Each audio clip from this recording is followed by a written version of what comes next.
تو آپ کوشش کریں کہ آپ مارجن مارکس بھی نہ کٹوائیں, آپ کم سے کم نمبر کٹوا کے اپنی پوزیشن کو برقرار رکھیں. اور میں نے آپ کو بتایا کہ ہم 6 میں ہی اپنے بورڈ کے امتحانات کے لیے تیار ہونا شروع کر دیتے ہیں, کیونکہ اب آپ بڑے ہو گئے نا, 5th کے بعد آپ 6 میں جب آتے ہیں تو آپ تھوڑے سے بڑے ہو جاتے ہیں نا, اس لیے اب آپ سمجھیں کہ آپ بڑے ہیں اور آپ نے بڑے بچوں کی طرح کام کرنا ہے.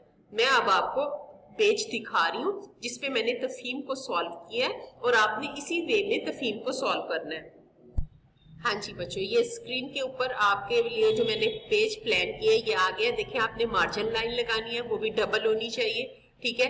اوپر آپ نے لکھنا ہے جماعت کا کام, اور ڈے اینڈ ڈیٹ آپ نے وہ ڈالنی ہے جس دن آپ یہ کام کر رہے ہیں, ٹھیک ہے بچوں. آگے ہم نے تفہیم عبارت لکھا ہے, اس کے نیچے بھی ہم نے اس کو ڈبل انڈر لائن لگانی ہے, جو کہ ایک موٹی اور ایک پتلی ہے.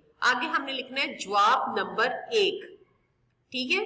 جواب نمبر 1 لکھ کے ہم نے آگے اس کے جواب لکھنے. ہمارا سوال تھا ہمارا, ہاں جی کیا سوال تھا, کون سا بچہ بتائے گا مجھے؟ ٹھیک ہے بچوں, ٹھیک ہے بچوں, ہمارا سوال نمبر 1 تھا حمد کسے کہتے ہیں. تو ہم نے جواب لکھا اس کا, ایسی نظم جس میں اللہ تعالیٰ کی تعریف بیان کی جائے حمد کہلاتی ہے, ٹھیک ہے. اب آپ نیچے دیکھیں سوال نمبر 2 آ رہا ہے آپ کا اسکرین پر, سوال نمبر 2 ہے, لیکن ہم نے کیونکہ جواب لکھنا ہے, ہم تفہیم تو ہماری ایک پیج پہ پیسٹ ہے نا, تفہیم کو تو ہم نے ساتھ میں پیسٹ کر لینا ہے کاپی پہ, ہم نے جواب اس کے آنسر شیٹ پر لکھنے ہیں. تو آگے ہم نے لکھا ہے جواب نمبر 2. جواب سوال تھا ہمارا جواب کا, اللہ تعالیٰ کی بنائی ہر چیز سے کیا ظاہر ہوتا ہے. تو ہم نے اس کا جواب نمبر 2 لکھا, اللہ تعالیٰ کی بنائی ہوئی ہر چیز سے خوشنمائی ظاہر ہوتی ہے, ٹھیک ہے بچوں. یہ اینڈنگ لائن لگانا نہیں بھولنا, اگر آپ اینڈنگ لائن نہیں لگائیں گے تو میں سمجھوں گی ابھی آپ کا کوسچن چل رہا ہے, آنسر آپ کا کنٹینیو ہے, اس لیے آپ نے اینڈنگ لائن ضرور لگا دینی ہے. آگے ہمارا آتا ہے سوال نمبر 3. سوال نمبر 3 ہے ہمارا مترادف لکھیں. مترادف لکھیں تو ہم نے اس کا جواب ہی لکھنا ہے. جواب نمبر 3 میں ہم کس طرح لکھیں گے, الفاظ مترادف کا ہم کالم بنائیں گے, اور پھر ہم لکھیں گے ایک طرف الفاظ اور ایک طرف مترادف لکھیں گے, ٹھیک ہے, جیسے کہ آپ سامنے دیکھ رہے ہیں. اس کے بعد ہمارا آ جاتا ہے سوال جواب نمبر 4.